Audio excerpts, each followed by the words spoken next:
9/11 truth movement has long honored and respected the eyewitness testimonies of the first responders, reporters, and citizens at the World Trade Center.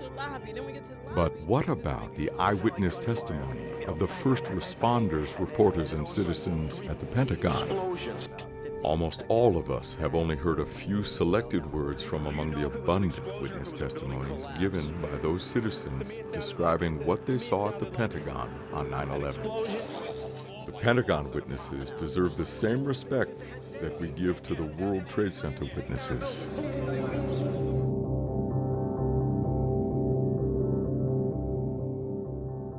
Witness reliability.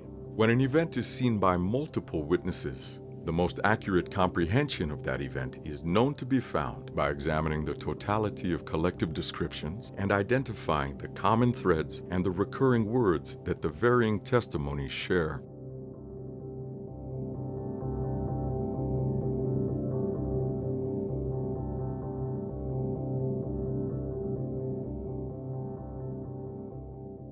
Okay, we have another person on the phone. Janet, are you with us? Yes, I am. We understand that you witnessed this plane, a plane crash into the Pentagon? Yes, sir, I did. Tell us exactly what you saw. Well, I live in a high-rise building just outside of Roslyn, and I was actually glued to the television, and I have an office here, and it's all glassed in, and I saw a plane just coming right in front of my window, flying at a path that the commercial planes do not fly. Not coming into the direction to land at National Airport. How big was the plane? It certainly looked larger. Every once in a while there's a flight path difference for smaller private planes that come in. This was not a small private-looking plane. It looked more like sort of a commuter-type plane. And you said but it was sizable, yeah. And then you said it was headed directly to the Pentagon. Yeah, it was heading in the direction of the airport, and I thought, this plane is way too low, and there's no runway that it goes in that direction, and it didn't turn at all. And I just, as soon as I saw it, I knew it was way too low and not on a flight path that I'd ever seen before living here.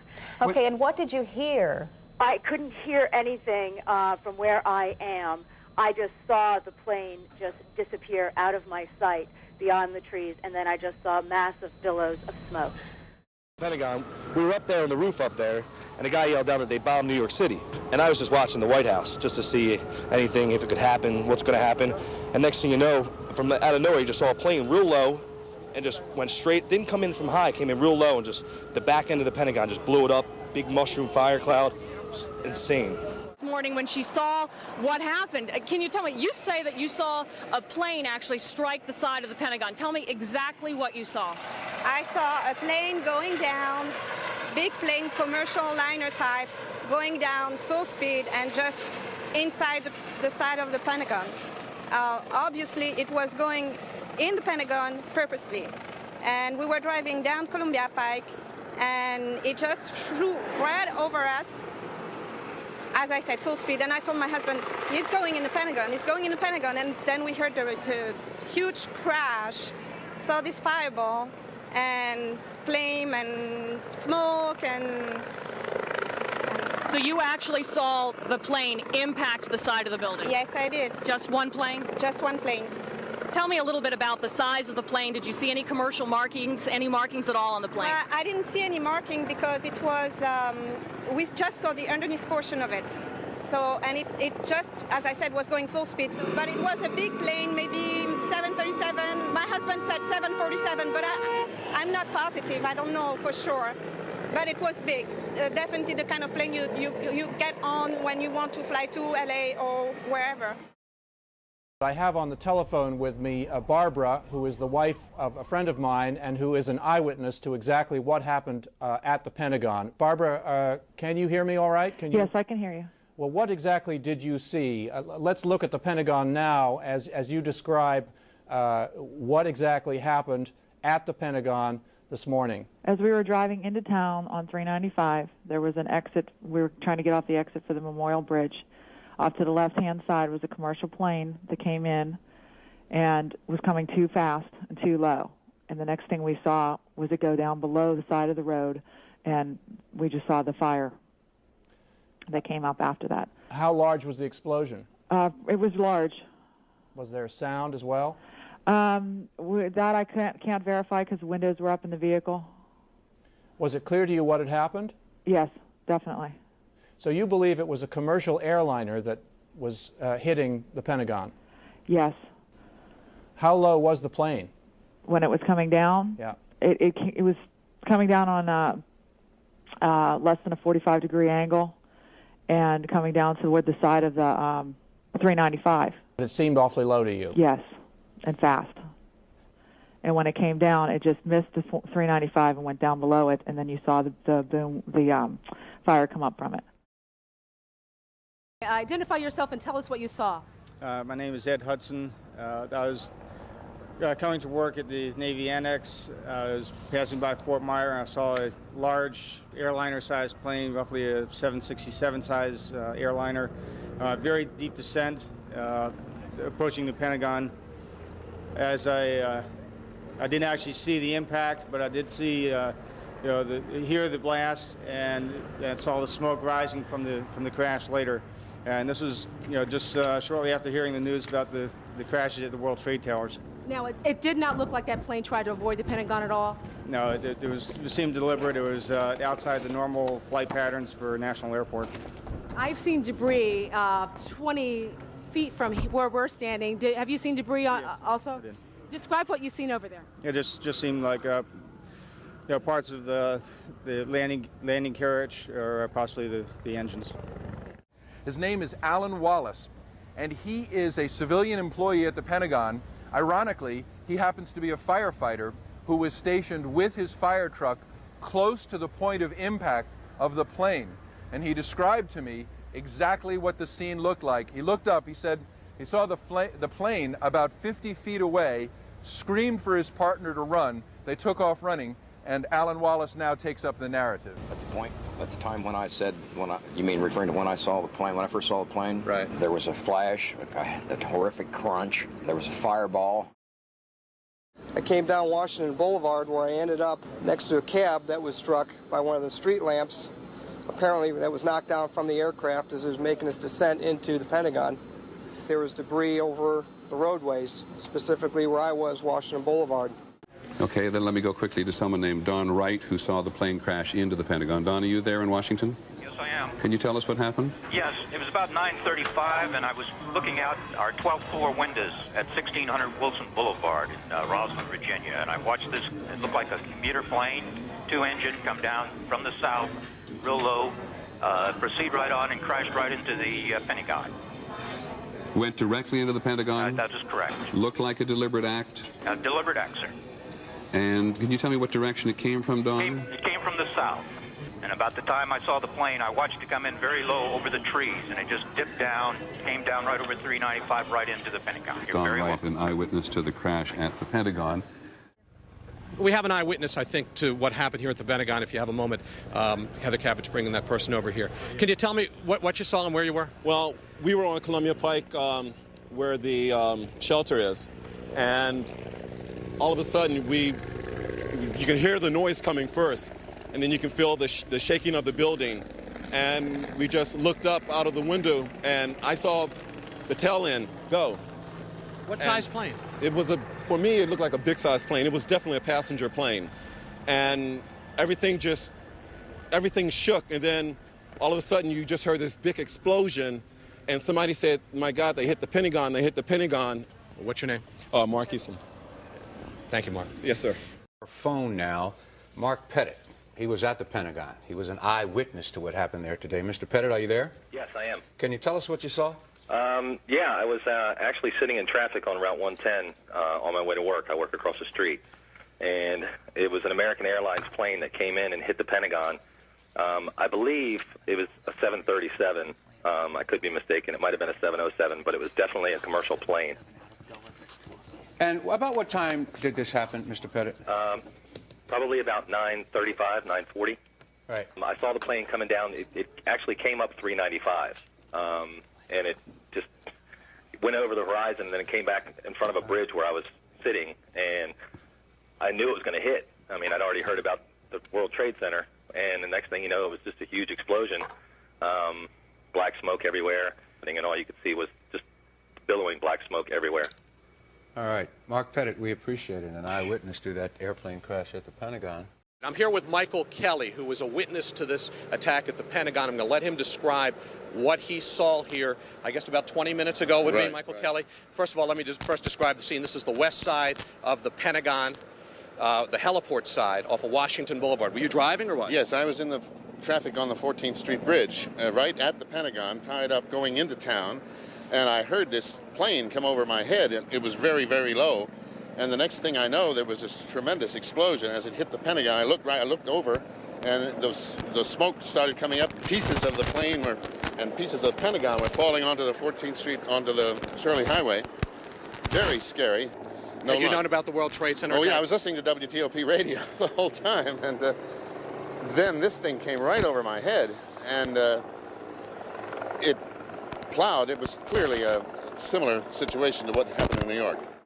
Mike, I'm here with a familiar face, Mike Walder of USA Today. Mike, you actually saw this happen. Tell us what you saw. I did indeed, Gordon.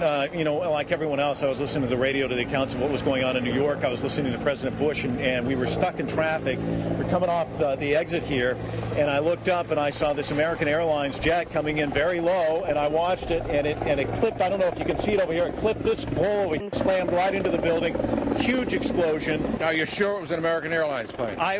You know, we were stuck in traffic, could not move. I could see the big AA, the silver jet itself. I thought it was a 737. I may be mistaken there, but there was no doubt about it. It was American Airlines slammed right into the building, and there was no doubt about it. Whoever was piloting that plane was aiming for the Pentagon. I saw the ball of fire, and I saw it clip these poles, and then the billowing smoke, a gray column of smoke.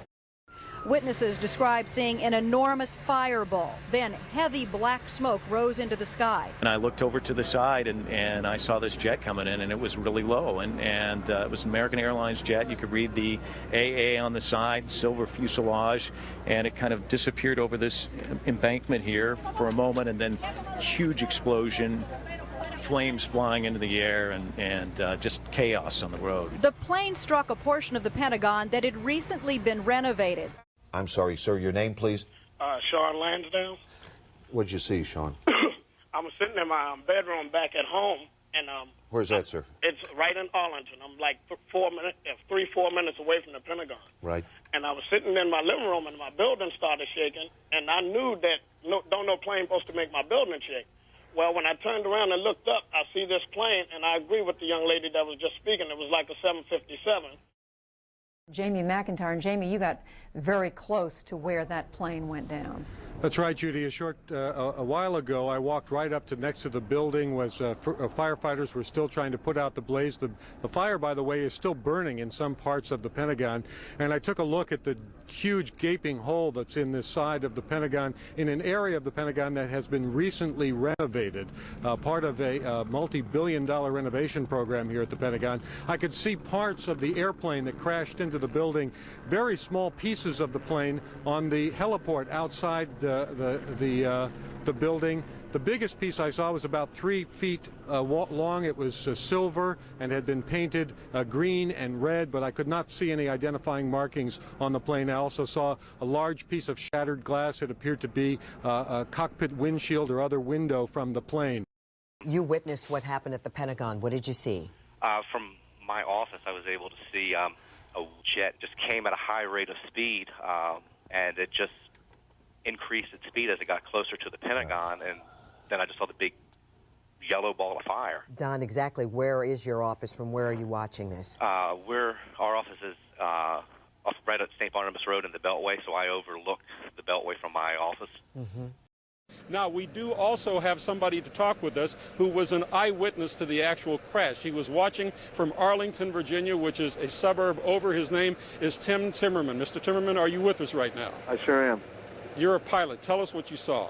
Well, I was looking out the window. I live on the 16th floor overlooking the Pentagon, and it's a corner apartment, so I have quite a panorama. And being next to National Airport, I hear jets all the time, but this jet engine I heard was way too loud. I looked out to the south, to the southwest, and it came right down 395, right over Columbia Pike. And as it went by the Sheraton Hotel, the pilot added power to the engines. I heard it spool up a little more. And then I lost it behind a building, and then it came out, and I saw it hit. I saw the nose break up, I saw the wings fly forward, and then the conflagration took, just engulfed everything in flames. It was horrible. What can you tell us about the plane itself? It was a Boeing 757, American Airlines, no question.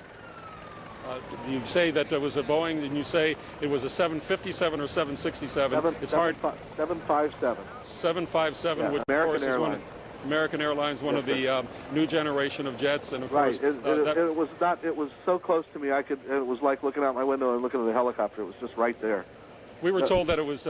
We were told that it was flying so low that it clipped off a couple of light poles on its way in. That might have happened behind the apartments that occluded my view, and when it reappeared, it was right before impact. And like I said, I saw the airplane disintegrate and then just blow up into a huge ball of flame. So there was a fireball that you saw. Absolutely, and the building shook, and it was, quite a tremendous explosion. It had just caught the E-ring on the outside. It looked like on the helipad, which is on that side. We have Dawn on the phone now, who was another witness to what happened at the Pentagon. Dawn, can you hear us? Dawn? Hello? Yes, Dawn. This is Andrea in the newsroom with Mike Buchanan. What did you see? I saw it was an American Airlines 757, and it came in and hit the heliport, came down Columbia Pike and hit the heliport next to the Pentagon. I live in an apartment building on that side of the Pentagon, and it just crashed right into it. You said it was a 757. How could American you tell? Airlines. How could you see that? Yes, I could see it. And my roommate is an airplane person, and he saw it too. I mean, we saw the whole thing. Okay. Did it didn't come out of National? It came in from the west. It came right down. Came right down Columbia Pike. Low and with throttles on. With the full throttle? Yeah. He actually added power right by the Sheridan. And that's what we heard from Don as well. Added power and went straight for the Pentagon. So this was no accident. No. It was deliberate. This was aimed right at it. Dave and I are standing here thanks to Heather Cabot with Harry Goad, who was the Space Policy and Acquisition Division of DOD. You were on the 5th floor, and you saw this thing coming? I did. Tell us what happened. We were just watching the World Trade Center on the internet, and I turned around, and I'm at a very large window, and I turned around and looked, and I saw the silver 757, it looked like to me, veering from the registered course over the Potomac River, and it had no landing gear down, and it was coming very, very rapidly, and then it took a dive, maybe a couple of miles, maybe over Roslyn. It took a dive into this building, and I saw it coming, and I hollered, hit the deck, and everybody in the office hit the deck because they knew that the World Trade Center was on fire. So you figured this was it? This was it. They were coming in, and they're going to hit a lot of buildings, and this is going to be one of them. So there's no question in your mind that the pilot, whoever was piloting that aircraft, was aiming for the building? He was aiming for the building, but he could have went into center court mighty easily, which would have really done some damage, and I don't know. But whoever hit the outside, God bless him, because that also is an area of the Pentagon that's going to be under renovation. We've already done one wedge, and we've moved a lot of people out of this wedge here over there. Yes, hi, Buck and Andrea. We're on the 22nd floor of the USA Today Tower. Over my left-hand shoulder is the Pentagon building with the billowing smoke. To my right here is Joel Suckerman. He is the assistant managing editor of USAtoday.com. On his way to work, he witnessed the plane crash into the Pentagon. Joel, tell us what you saw. Well, while listening to the radio reports of the World Trade Center problem, there was a sonic boom, and looking straight ahead, there was a jet, what looked to be an American Airlines jet, probably a 757, and it came screaming across the highway. It was Route 110 on the west side of the Pentagon. The plane went west to east, hit the west side of the Pentagon. Immediately, flames were streaming up into the air. There was white smoke, and then within seconds, thick black smoke. Everybody got out of their cars. People were shocked. Describe the first plane again. You say it was a commercial jet. Do you know how many engines? I did not see the engines. I saw the body and the tail, and it was a silver jet with the markings along the windows that spoke to me as an American Airlines jet. This was not a commercial, a business jet, right? It was not a Learjet, Gulfstream, something like that. It was a bigger plane than that. As we started getting away, there were people on the road because we were very close to the exit, and they were saying, "Oh my God, did you see that? It was an airplane. It was an airplane." They kept saying it was a big airplane. I'm Captain McCoy, Engine Company 101B. We're coming down 395 at the time of the accident. We saw the plane come into the Pentagon. In this area, we're used to seeing planes, okay, coming in low all the time. And this particular plane was awful low, and as we were coming down on the 395, it came across the front of us, and it was low, too low. And all we saw was it banked, and when it banked, it went down into the Pentagon. After it hit, we saw the big mushroom cloud of smoke. I was able to tell that it was a jet airliner commercial. As it was coming in, and I watched it come right in. And what kind of plane was it? American Airlines. It came streaking down and hit short. It didn't go into the top of the Pentagon. It came like in short, and then everything sprayed up like a fireball sprayed up on the wall. I saw it right come out of the side of my eye first, and then it went right in front of me, went right past me, you know. Like I said, the thing that shocked me the most and stays with me now is the severity of the intention, the idea of the angle that when it came in was coming like right in hard, you know, to hit the Pentagon. Aziz El Halou, he works right up the street here from our studios here, and you were headed to work this morning with your girlfriend, and tell us what you saw. Yes, sir. Just around 9:08, 9:15, just hitting 110 south, actually north. And it was just amazing, something you only see in the movies, that a huge airplane looks to me like a 757 American Airlines, probably flying around 60 to 70 yards on top of my car. Oh my goodness. Everything was shaking. And the next thing we saw, that airplane crashed in the Pentagon. The Pentagon sucked in the airplane, so we didn't see any more part or any pieces of the airplane. A piece of the aircraft actually landed and broke your windshield, as I understand it. Just landed by the car. And Unbelievable. this is one of... Now, Aziz, in this situation that took place today, what did the other motorists do? I mean, did everybody stop their cars and get out? Everybody stopped and got out from them car, and they started running left or right, and we had big panic at that time. See this again?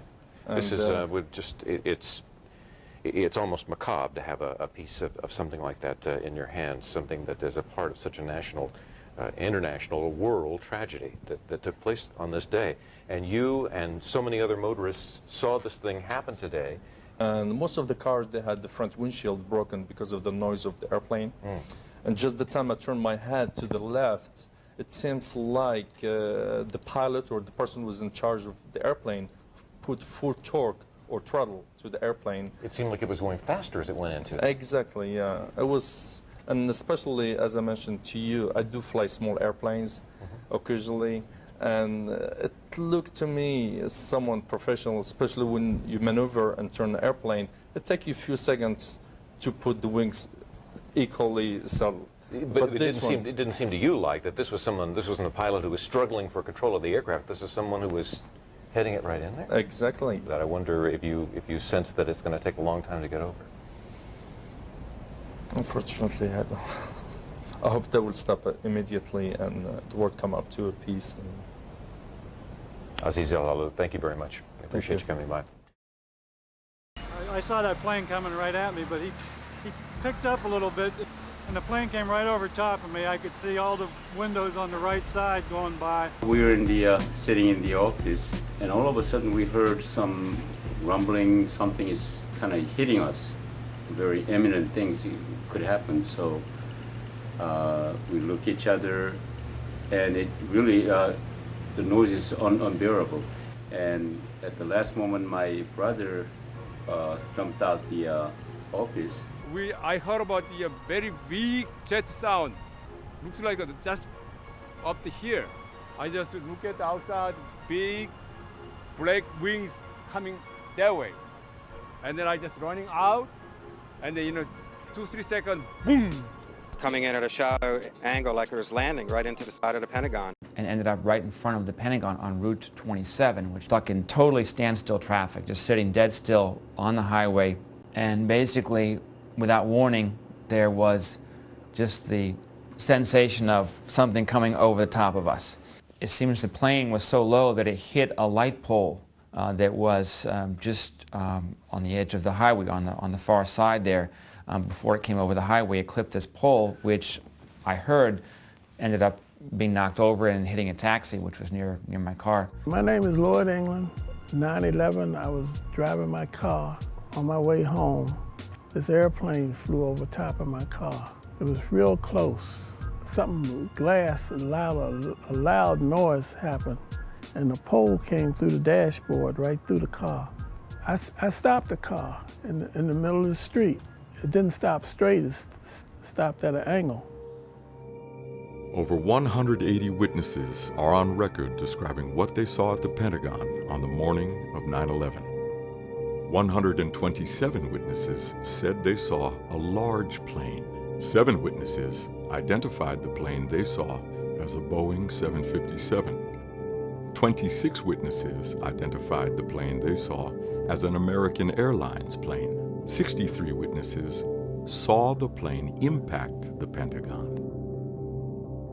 13 witnesses saw the plane hit one or more of the 5 downed light poles. 4 witnesses saw the plane hit the fence and generator trailer.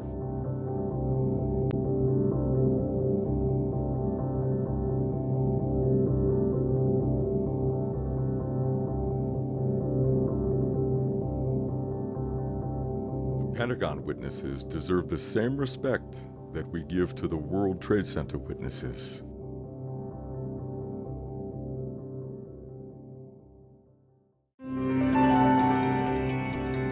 As a compliment to the film we have just seen, our next speaker, Mr. David Chandler, who was a special guest at the film festival 5 years ago, he returns to this stage for the second time to present his talk, Going Beyond Speculation, a scientific look at the Pentagon evidence. Mr. David Chandler retired after 35 years teaching physics and mathematics at the high school and college levels. He is most known, and he is recognized as a heroic figure in our movement for the following: for accurately measuring the downward acceleration of the buildings at the World Trade Center and challenging NIST on its false analysis of the collapse of WTC-7, leading NIST to change their final report to a different false analysis. That bears repeating. David Chandler's research and scholarship and publication led NIST to change their final report to a different and also false analysis. He is currently on the board of scientists for September 11th Truth. He maintains the website 911speakout.org. Friends, would you please welcome to the stage Mr. David Chandler. This is not my usual talk. Today I am not speaking to the world about 9/11. I'm speaking to the 9/11 Truth Movement. I would like for us to think about how the movement is speaking to the world. We as a movement are making claims that are highly offensive to many people. We're asking them to believe that the government or elements within the government attacked and killed thousands of Americans for a mixture of base motives, including the creation of a false pretext for war. Some people stopped listening right there, unwilling to entertain this thought and unwilling to listen to arguments they can see leading in this direction. I've had people I would otherwise characterize as progressive, intelligent, and open-minded stop me cold and refuse to listen to anything I had to say on the subject of 9/11. With few exceptions, pretty much the entire media establishment, left, right, and center, reacts this way. We have been painted as conspiracy theorists. Conspiracy thinking is seen as a form of mental illness. That term is used to imply that we have an analysis that is biased by our propensity to see the world as run by all-powerful, invisible puppet masters. There are people in the movement who do think this way, but I believe the only people they convince are those predisposed to that view already. I vigorously deny that I am a conspiracy theorist. I deal in hard evidence. The most effective bridge I have found in talking with the unconvinced, if I can get past the initial resistance, is to present the scientific evidence in the purest possible terms, one point at a time, allowing the listeners to digest the information. Speculation carries little weight in this kind of conversation and may be positively detrimental. Allowing myself to get sidetracked into speculation, which I admit is easy to do, is typically the shortest path to ending the conversation. At the World Trade Center, there is a clear path of verifiable evidence that leads to the conclusion that there was heavy involvement by government agencies and the military-industrial complex. I usually cite 3 strands of evidence. The first is dynamic. We have a large amount of video evidence showing in great detail the airplane, the collisions, and most importantly, the way the buildings fell. We can deduce from the dynamics of the building collapses, backed by quantitative measurements, that these are demolitions, not simply gravitational collapses.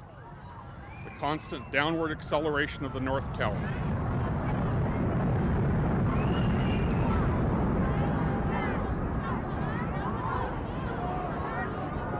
And the absolute freefall of Building 7 imply they were not meeting normal resistance.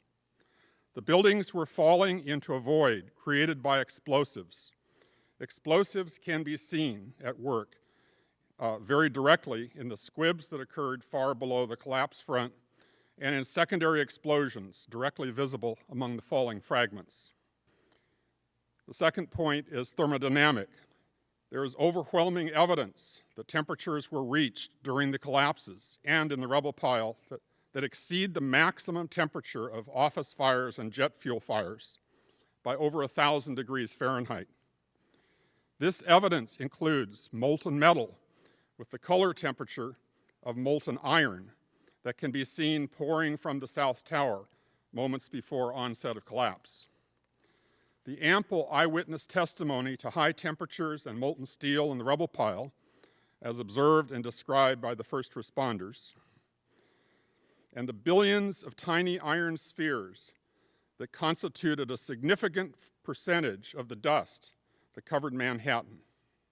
Iron spheres imply that iron was melted in a blast environment that dispersed the droplets and allowed them to cool to tiny iron spheres before hitting the ground.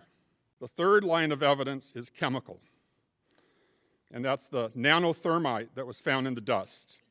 If you haven't read the paper for yourself, you really should. It's called Active Thermitic Material Discovered in Dust from the 9/11 World Trade Center Catastrophe. It's a landmark achievement of the 9/11 Truth Movement. It's a scientific paper, but it is clearly written and readable by anyone capable of reading an article from Scientific American. If you can't find it elsewhere online, I have a copy posted on my website, which is 911speakout.org. Nanothermite is manufactured in U.S. military labs. It is the DNA evidence that links 9/11 to the military-industrial complex. I usually cite these 3 lines of evidence as the core of the scientific proof of demolition, but there's another. Graham McQueen has systematically studied the massive database of first responder oral histories and found a large number of references to explosions in the towers. The explosion inside the lobby. There was a secondary explosion. Then it was those secondary explosions and 3 big explosions. We heard a very loud blast, an explosion. It sounded like an explosion. His talk at the Toronto hearings is one of the clearest presentations of this evidence. I have a link to his talk on my website, 9/11, which is 911speakout.org once again. I am mentioning it here because, as Ken Jenkins' video shows, eyewitness testimony is one of the big factors at the Pentagon as well.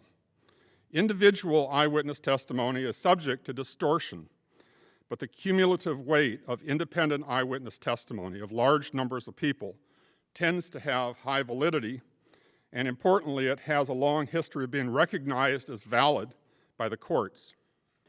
When I present solid scientific evidence devoid of extraneous speculation, listeners are induced to engage with the evidence themselves and integrate it into their overall understanding of the event. It takes me out of the loop. I'm no longer promoting conspiracy theories. Rather, they are constructing their own theories as they work to integrate the new information into their worldviews. When people draw me into speculative questions, I draw a clear line in the sand. I tell them anything I say beyond this point is speculation. For instance, listeners frequently ask me how the explosives could have been snuck in and placed without detection. I don't really know. We have no direct observations of this being done. However, it is plausible that workers who have badges that take them through security, close down access to elevator shafts, set out orange cones, wheel in pallets of what looks like construction material, and make a lot of noise, are pretty much par for the course in an urban setting and are essentially invisible. There is a big difference, however, between this kind of speculative comment and the basic information about iron spheres, nanothermite, and freefall. What is not helpful in the discussion of the World Trade Center and what makes us look foolish to the outside world are implausible claims based on speculation and sloppy analysis. Claims of no planes at the World Trade Center, video fakery, holograms not planes, missiles not planes, mysterious pods under the planes, the discounting of nanothermite in favor of unspecified energy beams, mini-dukes in the basements. I get emails from these people all the time.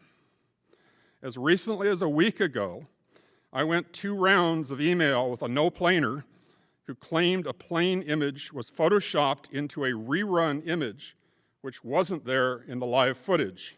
When he sent me what he claimed were the original and altered images, it took a matter of seconds to realize the 2 images were taken at different times because the smoke cloud had changed.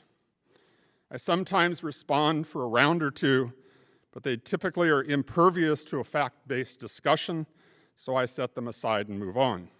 No plane theories at the Pentagon started up mere weeks after the event with Thierry Masson, a French journalist who postulated truck bombs before revising this to a missile attack. The only evidence he went on was the supposed lack of plane parts on the lawn and early estimates of the size of the hole in the Pentagon wall based on photographs that were heavily obscured by sprays from water hoses. Notice the entire ground floor is blocked off here by the water spray. This is a famous photograph, by the way. And Ken Jenkins was commenting, this photograph right here is probably the genesis of no plane theories at the Pentagon.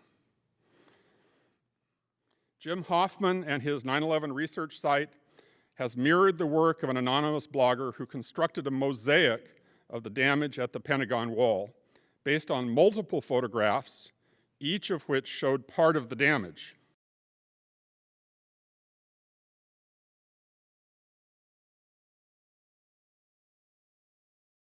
It turns out that the size of the hole and other damage to the facade is consistent with a high-speed 757 impact. Another element to this discussion is the recognition of what a high-speed airplane impact actually looks like.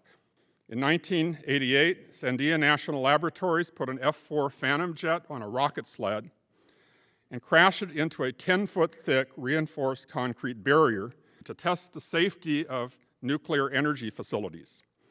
The plane hit the wall at 480 miles per hour, and it was turned into confetti. No large plane parts survived.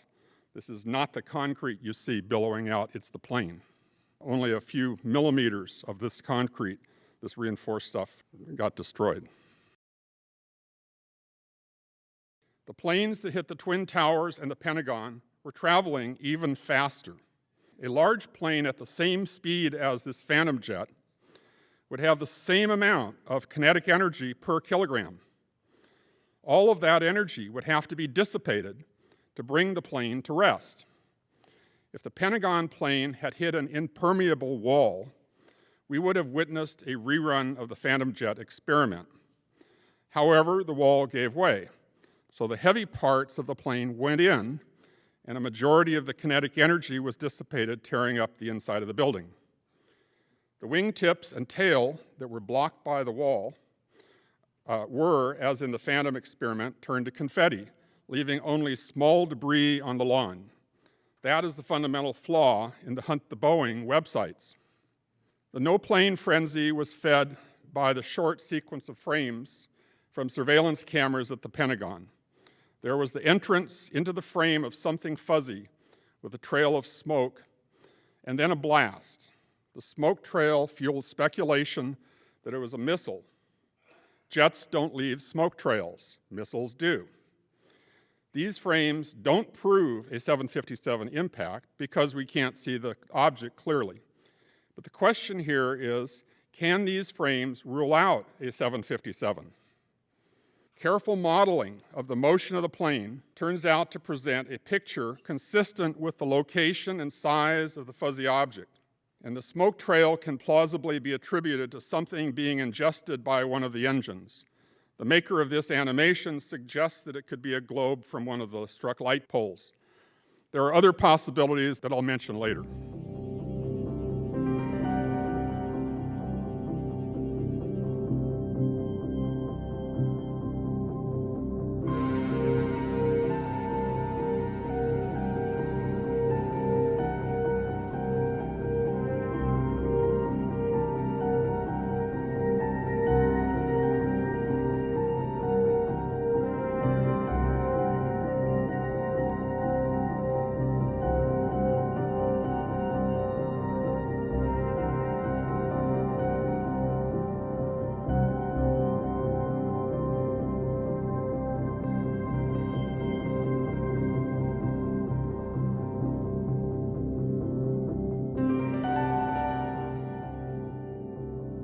Just a reminder, the question here is whether the smoke trail video could rule out a 757. The answer is no, since there are plausible mechanisms to generate the smoke trail, and since the overall size and shape of the fuzzy blob are consistent with a 757 at this distance. The burden of proof has not been met. Another objection to the possibility of a 757 hitting the Pentagon wall is the supposed height of the plane from top of the fuselage to the bottom of the engines. It has been claimed that the engines extend 9 feet below the bottom of the plane. This is simply not true. The engines hang below the wings, but the centers of the engines align closely with the bottom of the fuselage.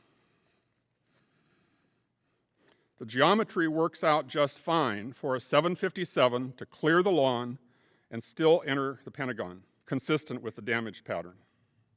By the way, those blue areas are areas where there's facade damage, and that's where the light areas like the tail and the wingtips hit, but the red area shows where all of the heavy parts of the plane, there's room for them to go in.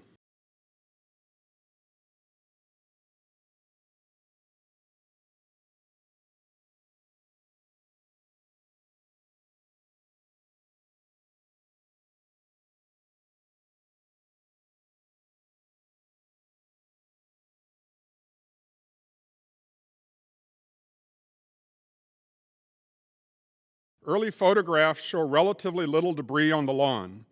This was misleading because most of the photographs were taken from the roadway and the large distances appeared foreshortened. The lack of debris on the lawn was taken as evidence that there was no plane. As more photographs emerged, there was abundant evidence of plane debris, some of it with what appears to be American Airlines markings. So an objection has been raised that most of the plane debris on the lawn was found closer to the helipad, which is to the left or the north of the impact point. This assertion is based on an incomplete photographic record, but assuming it's true, it's not surprising. When the plane struck the Pentagon, it hit at an angle of 52 degrees with respect to the Pentagon wall. Each part of the plane, therefore, had a component of its velocity parallel with the wall, of about 60% of its overall ground speed. After the collision, the average velocity of the many pieces of the plane that were pulverized but remained outside the building would still have significant northward velocity component due to conservation of momentum, which would carry it preferentially northward toward the heliport and fire station. Yes, there is much plane debris. Yes, the photographs that exist show most of it to the left of the entrance hole, but that can be understood as a direct consequence of the geometry of the impact. Another element in the most current no-plane theory, or I should call it no-impact theory, since a plane does show up later in the theory, is that the Pentagon event occurred about 6 minutes earlier than the official stated time of impact, 9:38. This claim is based on photographs of stopped clocks in the rubble showing times close to 9:32. It is claimed that all of the stopped clocks agreed on this earlier time. The clock anomaly is not reliable evidence, however. First, these were battery-operated clocks. I taught for years with an almost identical clock on my classroom wall. You could set it by simply moving the minute hand. Every clock in the school was a bit different, and batteries do run down. There is no reason to believe that battery-operated clocks on the office walls were rigorously synchronized. Secondly, the assertion that all the stopped clocks indicate a violent event at 9:32 is based on cherry-picked data. Other stopped clocks read other times as shown here. These were also clocks found in the Pentagon rubble, and they do not agree with the 9:32. John Wyndham has done a series of experiments, this is his wife, I believe, dropping clocks of the type shown in the photographs. He did this repeatedly and recorded the results in great detail. When set with the minute hand on the 37-minute mark and dropped, inertia pulls the minute hand downward. It typically ends up closer to the 30-minute mark. It should be noted that to be stopped by an impact, the clock would have to hit hard enough to dislodge the AA battery in the back. This amount of impact is going to make the reading totally unreliable. And as John's experiment shows, the expected offset is in line with the observations. The paper detailing John Wyndham's experiment is posted at scientificmethod911.org, which is his website. So in conclusion, there is no credible time anomaly. By contrast, we know the actual time of impact within seconds rather than minutes because the plane coming into the Pentagon was being tracked by multiple radar installations under the control of different agencies, some civilian, some military. During the final approach leading straight to the Pentagon, it was tracked by 4 different radar systems until it descended below the radar as it passed the Sheraton Hotel, which is about 1 kilometer from impact. Each radar blip carries its own precisely calibrated time signature, and these agree to high precision. There is also the flight data recorder. This is the flight data recorder found in the Pentagon, and the data from it's released under the Freedom of Information Act. Some question the authenticity of the FDR data, but I and others believe the data is authentic, based primarily on internal evidence. That's a separate discussion. For now, let me say the FDR and radar data agree. Dropped, uncalibrated, battery-operated wall clocks cannot convincingly discredit multiple independent measurements with high-precision devices that use precisely calibrated time sources. If you personally believe the stopped clock data in preference to the radar data, that's one thing. But this is not the kind of evidence you can present to the world and expect them to take you seriously. The hypothesis that has been proposed based on the 6-minute discrepancy in the stopped clocks and the northward distribution of plane debris on the lawn is that no plane hit the Pentagon. If no plane hit the Pentagon, all damage, including both internal and external damage, had to have been staged using explosives. The presence of airplane debris on the lawn, then, if this is no plane, needs a separate explanation. So this theory postulates a different plane, not the one tracked by radar, not the one observed by hundreds of eyewitnesses. This plane approached the Pentagon 6 minutes earlier and was shot down by a helicopter, an event which apparently nobody witnessed. This hypothesis is breathtaking. Yes, there is plane litter on the lawn, but not enough to account for an entire plane.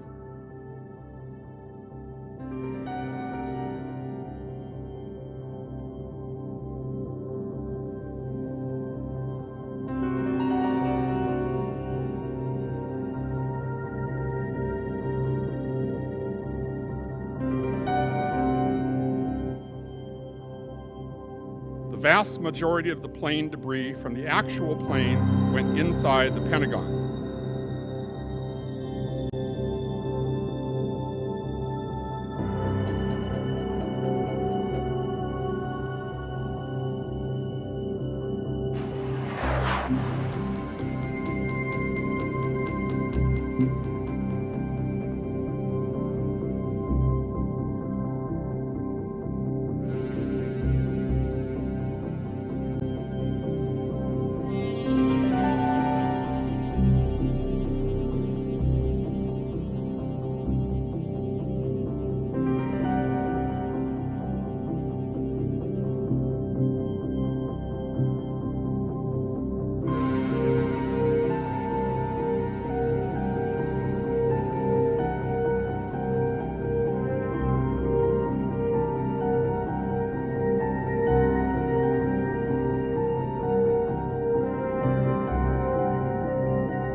There is a classic problem in elementary physics textbooks asking what happens to the momentum of a thrown hand grenade as it explodes in midair.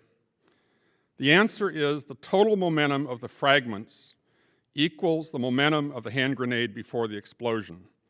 The center of mass of the cloud of fragments continues along the same path as before the explosion. Shooting down a plane does not destroy its momentum. If this other plane had been shot down, the debris would have continued forward and hit the Pentagon like a shotgun blast. Yet there is no evidence of any damage to the facade due to this proposed plane. Other problems with this shoot-down hypothesis are too numerous to discuss here in detail, but I will try briefly. There were over 180 eyewitnesses on record for the plane this theory claims did not exist, but no eyewitnesses for this other plane or the shoot-down event. The plane that supposedly did not exist was tracked by multiple radar installations, but there is no radar record of this hypothesized plane. There is a huge smoke cloud generated by the main event, whether you see it as an explosion or an impact, but there's no evidence of any smoke cloud from the shoot-down event. The Pentagon surveillance camera that recorded the main event showed no evidence of wreckage or smoke from a prior event. Sean Boger, who was in the control tower of the helipad, described the main event in great detail and described it, by the way, as an impact. But he makes no mention of an earlier shoot-down event. This hypothesis appears to have been invented on the fly simply to explain the presence of airplane debris in an otherwise no-plane theory. There's absolutely no corroborating evidence. The alternate plane shoot-down is an unnecessary and absurdly implausible hypothesis. Its net effect is to discredit the 9/11 truth movement. So what does the evidence actually show? We have the air traffic control recordings of communications with each of the 4 airliners throughout their flights.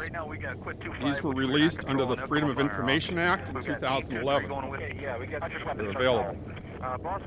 These established that the flights actually existed, actually took off, and proceeded normally until they were taken over. We have Norman Minetta's testimony about the conversation between an aide and Dick Cheney as the flight was approaching Washington. During the time that the airplane coming in to the Pentagon, there was a young man who would come in and say to the vice president, the plane is 50 miles out, the plane is 30 miles out. And when it got down to the plane is 10 miles out, the young man also said to the vice president, do the orders still stand? And the vice president turned and whipped his neck around and said, of course the orders still stand. Have you heard anything to the contrary? Well, at the time I didn't know what all famous little interaction. If the Pentagon attack is so central to the presumed PSYOP value of 9/11, would you rather look for government malfeasance behind this conversation or in speculation about elaborately falsified evidence of a non-existent plane at the Pentagon? You can't have both. We have overlapping radar. This, by the way, the primary radar that was real-time by the control towers had some glitches, but there were other radars monitoring the flight continuously, and the entire flight path of AA-77 was recorded. John Farmer has put this all together. Excellent research. We have overlapping radar data from multiple agencies for the entire flight of AA-77 from takeoff to a point within a mile of impact. The transponder was turned off at one point, but radar does not depend on the transponder signal. The radar data terminates as the plane descends to literally fly under the radar for the last kilometer or so. The radar data ends with the plane flying directly toward the hole in the Pentagon. We also have the flight data recorder data for the entire flight, right up to impact. The FDR data agrees well with the radar data. Some claim the data was faked, but the data has a tremendous amount of internal complexity and has the feel of authentic data. The data does not appear designed to make a case for any official story. On the contrary, the positional data shows signs of data drift, so the apparent endpoint actually misses the hole in the Pentagon. However, the direction of motion is in good agreement with the radar data. If this sideways offset is assumed to be the cumulative drift of the sensors, which is something common in instruments, it can be brought into perfect alignment by subtracting out the drift error. This is a reasonable thing to expect in real data, but an unlikely thing to find in a propaganda data set trying to make a fabricated case for an impact of a non-existent plane. Furthermore, the data appears to leave the plane too high to hit the Pentagon in the last readable frame. This was very problematic until Warren Stutt, who's a computer scientist in Australia, discovered that the last frame of the raw data failed to translate to the other file, the human readable version, because of bit glitches in the last data frame.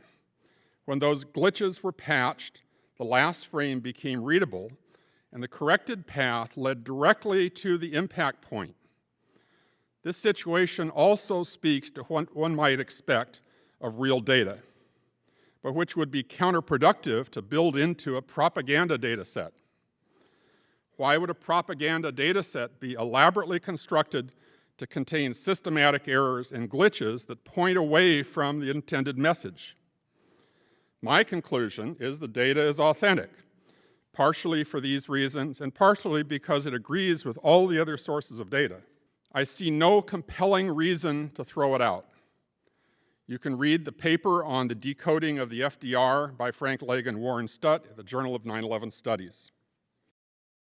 The time of impact given by the fully decoded raw data is 9:37:52, 9:37 and 52 seconds, 6 or 8 seconds later than the official time of impact, which appears to have been estimated based on extrapolating from radar data. Okay, here is the VDOT, the Virginia Department of Transportation, camera pole for traffic camera. It appears to have a rung missing and a scar. If this missing rung was actually knocked off by the plane, this is positioned approximately where the right wingtip would have run.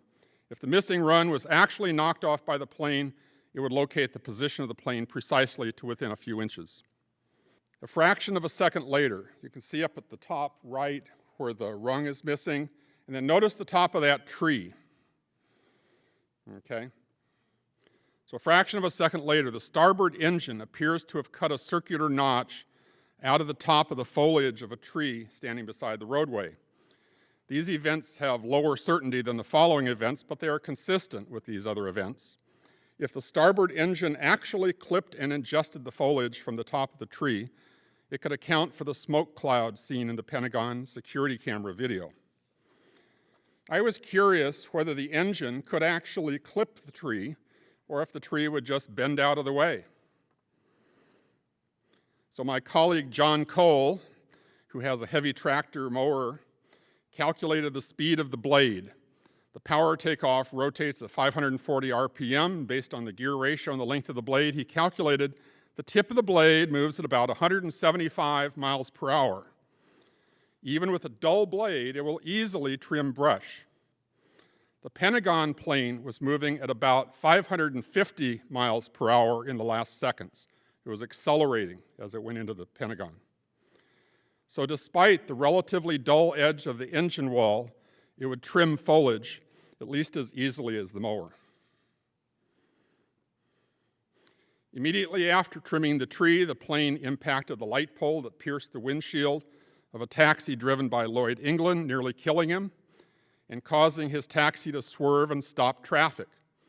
Both Lloyd and the taxi should be listed as witnesses to the plane. Lloyd in the human eyewitness sense, and the taxi in the sense of a physical detector in physics. The taxi is evidence that the light pole damage happened in real time as the plane approached. It could not have been pre-planted evidence. And by the way, as far as the force needed to dislodge these, the bolts that attach these things to the ground are like fuses. They break off easily, so if a car hits one, it breaks off the pole instead of killing the passengers. If the light pole had been dislodged by some other kind of elaborate explosive scheme, Lloyd and the other travelers who witnessed the event would have testified to an unusual explosion, but they didn't. They witnessed the terror of a very large, very low aircraft nearly colliding with their cars at very high speed. The plane continued to mow down 4 more light poles, 5 in all. Of equal significance is that it failed to mow down several others. The distribution of hit poles establishes the minimum wingspan at about 100 feet, and the path between the remaining poles establishes a maximum wingspan of 140 feet. The actual wingspan of a 757 is 124 feet, 10 inches. So at minimum, we can say the light pole evidence is consistent with a 757. It is not known how much damage the impacts with the light poles caused to the wings. The plane was essentially a projectile by that time. I want to say one other thing. If the wings were full of fuel, that just adds to their inertia and makes them more able to make a substantial impact. Liquids have mass. Just wanted to throw that in. The plane was essentially a projectile by that time and would collide with the Pentagon with or without wings. We do know, however, the wings, at least out to the engines, stayed intact because of what came next. As the plane hit the building, it was tilted slightly to the left. The right engine collided with the top corner of a very heavy generator trailer, causing the generator to rotate clockwise, moving the north end of the generator toward the Pentagon. The left engine hit a low concrete wall, leaving a circular scar. The lateral spacing between these two collision points matches the distance between the engines of a 757. It is worth mentioning that the rotation of the generator trailer is significant in proving an actual impact. There does not appear to be a plausible mechanism for explosives to cause both the scarring and rotation of the north end of the trailer toward the Pentagon. One thing that did not happen was a collision with the cable spools that were sitting on the lawn. It turns out the geometry of the impact allowed the plane to clear the spools. Another thing that did not happen was the spools were not blown away from the Pentagon by an explosion. Any explosion that had the force to move the generator trailer would also have blown the cable spools away. But this did not happen. The clear progression of events is toward the Pentagon. The simplest explanation for all the evidence, and in fact the only explanation that has been attempted to account for all of the external damage in detail, is an impact by a plane the size of a 757. The plane entered the Pentagon primarily at the first floor level. The geometry of the impact works despite what you may have been told. Was this done by a human pilot? It doesn't seem possible. Flying at high speed at low altitude makes the plane almost impossible to control by hand. There is a time delay in the steering mechanism. Stability is possible, however, if computer control is applied directly to the actuators, bypassing the steering mechanism and the human response time. This is not the official story. The official story is the plane was flown into the Pentagon by an amateur hijacker pilot, and it doesn't make sense. One does not have to postulate a no-plane scenario to find evidence of insider involvement. The extremely difficult, high-speed, low-altitude final approach is evidence in itself of external control, hence insider involvement. Beyond the wall of the Pentagon, the public is not invited, but there is significant photographic evidence and oral testimony of first responders to the damage inside, including testimonies about bodies and airplane parts.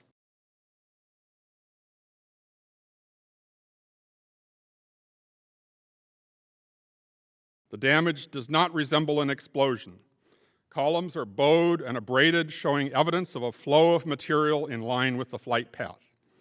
The plane would have been shredded by this time, but the momentum of the debris carried it forward past the interior columns in a manner similar to the flow of a fluid. And when I say that, what I'm saying is particles interacting with each other as they're moving forward. It's not saying they're liquid or anything like that. That's a misinterpretation that some people put on it.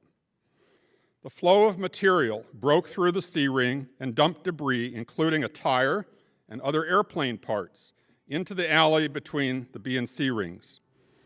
The distribution of debris outside the C-ring was aligned with the motion of the plane. Much has been made of the roundness of the C-ring hole. My colleague, John Cole, did an interesting study of the hole itself in detail. The hole is not round. The hole is irregular, if you look at it here. Only the surface bricks have the rounded appearance, more like a rounded cornered rectangle, really. The appearance suggests that something broke through from the inside out and tension forces pulled the surface bricks away, giving the rounded look. Notice that there is a vertical pipe that survives crossing the hole. If the hole were created by an explosive charge, the pipe would not have survived. If we step back and look at the event as a whole, the radar path, the FDR path, the path testified to by the vast majority of witnesses, the exterior damage path, the interior damage path, the C-ring hole, and the stream of debris dumped into the alleyway all align perfectly. This confluence of evidence is so striking that any alternative theory must explain these alignments convincingly. No alternative theory to the large plane hypothesis comes even close to doing so. We have heard it argued that the Pentagon attack is a central element of 9/11, if not the central element of 9/11, without which 9/11 might not have been seen as an act of war. That's an interesting point. Let's assume it's true. It does not follow that we must disprove that a plane hit the Pentagon in order to show a covert agenda by the government. There are many questions to be asked. Kevin Ryan has compiled a good list of questions we should be asking. One of the questions on the list, which I consider the primary question, is how was the nation's air defense system disabled on 9/11? How could anything have hit the Pentagon approximately 80 minutes after the first plane was known to be hijacked? With all the new information we now have, the question, what hit the Pentagon, has essentially been answered. It's a large plane, consistent with the 757, probably AA-77 itself. Continuing to insist that it's something else makes us look foolish and paranoid in the eyes of the world. The evidence is in, and it is time for the truth movement to unite around evidence and refuse to be swayed by speculation. The clearest evidence that the Pentagon attack was an inside job is not to be found at the Pentagon at all. The clearest evidence that the Pentagon attack was an inside job is that the World Trade Center attack can be shown with a firm scientific basis to have been an inside job. And the Pentagon attack was clearly part of the same operation. Thank you.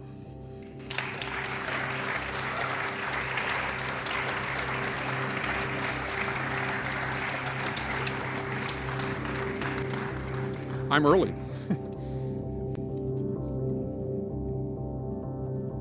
Thank you, Mr. David Chandler. Thank you very much.